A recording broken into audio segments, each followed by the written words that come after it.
I'm going to do a really simple conker today that's still in its shell, so it's going to give you several techniques. What I've done is I've just drawn out a half circle. There's a little bit of a conker in there and a little bit curving round, and then a bit of shadow. The direction of the light is coming this way. I am using Saunders Waterford. It's about 5 by 7 inches, so just a small bit. 3 brushes, a round number 6, a round number 10 and a number 2 rigger. My Cotman palette, which is linked in the description. So this is all about giving you a few techniques. I'll also be using a little bit of chopped up bank cards today. Okay, so to first start, I'm going to pop a bit of atmosphere into this background.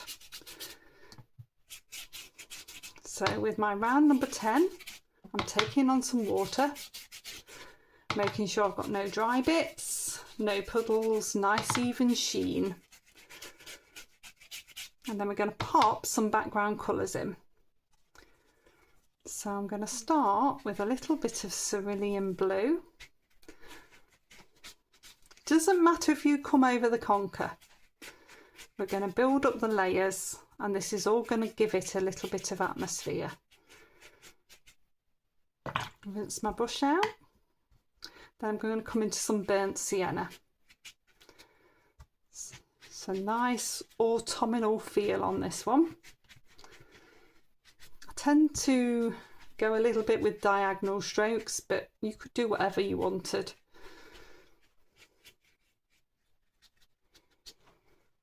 And then I'm going to dip into a little bit of alizarin crimson. Just dab that through. It's got that nice autumn feel. I'm going to dry that one off.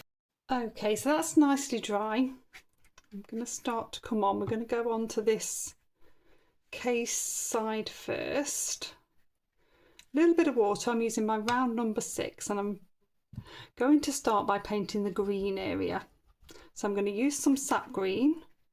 If you didn't have sap green, you could use something like a hooker's green, or you could make up your own green with a yellow and a blue. The beauty of the green and the reds working together is they're great complementary colours, so it should help it really stand out.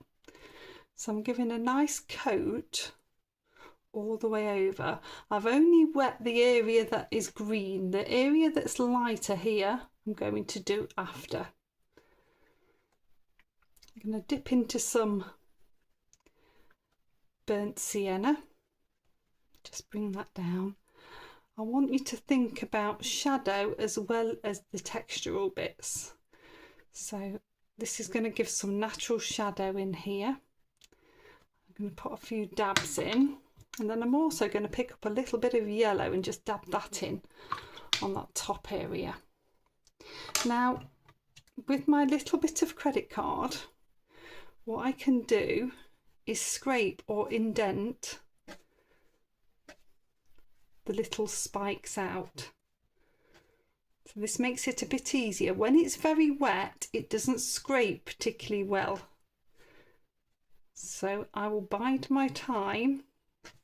Some of them will be indents, and that will fill with paint, and then I'll scrape a few out when it dries off a bit. So I'm just going to pop that there. I've used the curve, and just while that's settling, because I'm waiting for the sheen to start to go and for it to dull, I'm going to do this other side. Depending on what country you're in doing this, you might find it dries quicker or slower. So it's just a case of waiting for that sheen to start to go.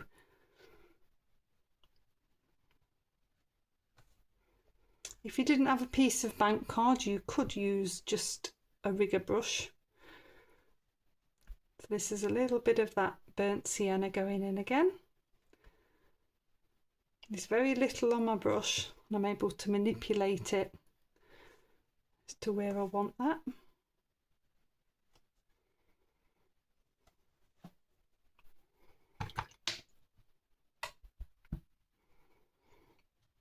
And in fact, this is still very, very, very wet, so I'm going to do the conker in the centre. Start to build this up. Now if you can leave a fine dot of light on this conker, it will be really great. So this is burnt sienna going in. You can see that dry patch that I've left there, that's fine dot of light. Then I'm going to dip straight into some alizarin crimson because it needs that. I've just dabbed a bit off because I don't want too much. But it's just going to give it a bit more power to that red. Just move that around. Dip back into the burnt sienna. Bring that through. Just getting that nice mix. I like to mix on the paper. It gives more vibrancy than mixing in the palette, but you can mix in the palette. And then if I dip into some ultramarine blue, so I haven't rinsed my brush on any of these. See that I'm getting that darker bit of shadow in there.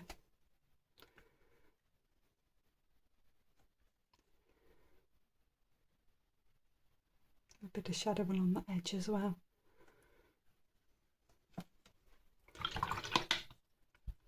So that's building up that lovely conker in the middle. So I'm going to come back to this bit of card now, using that curved section. Can you see how that's lifting now? So I can get some lighter spiky bits in.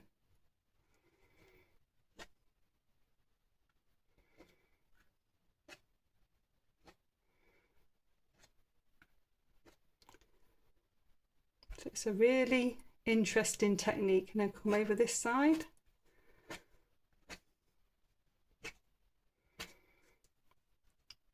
You can do some indents as well, depending on when you catch it. So that's with the corner now. You can indent and get darker ones, and you can scrape and get lighter ones. When it's nearly dry, it tends to scrape off and you get a few lighter ones, but it works fantastically for doing these little spikes.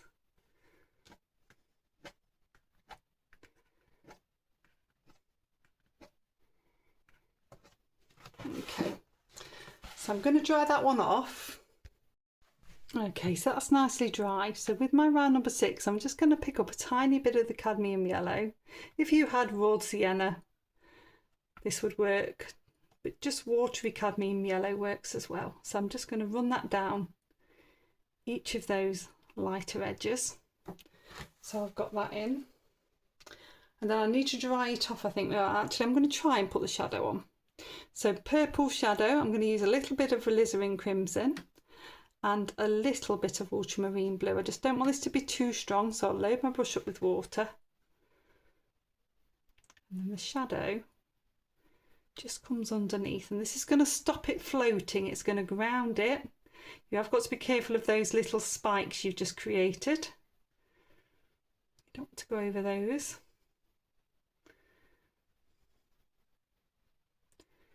That's going to ground this now.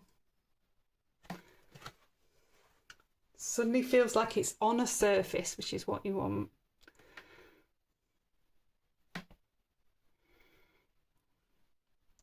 And a few little spikes that might be showing. Okay, I'm just going to dry that one off. Okay, so I really want to contrast this now, so I'm going to use a bit of the burnt sienna and I'm going to glaze over the conker. So this is going to give an extra layer and it's going to make it look really deep and really contrast it.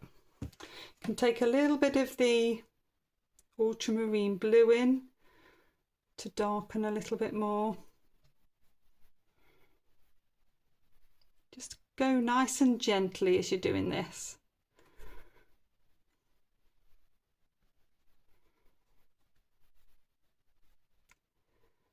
It should just really make it stand forward. And then with that same mix, I can come around the edge. So that was a bit with the ultramarine blue in. But I can help to define this edge. It's that light and dark contrast that really helps everything stand out. Again, a bit more burnt sienna along this edge.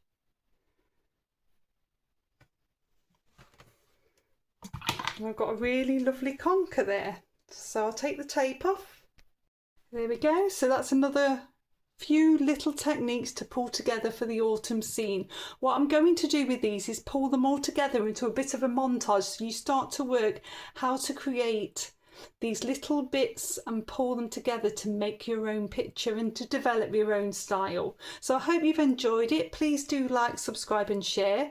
I'll pop another video here and a playlist here, and I shall see you next time. Bye.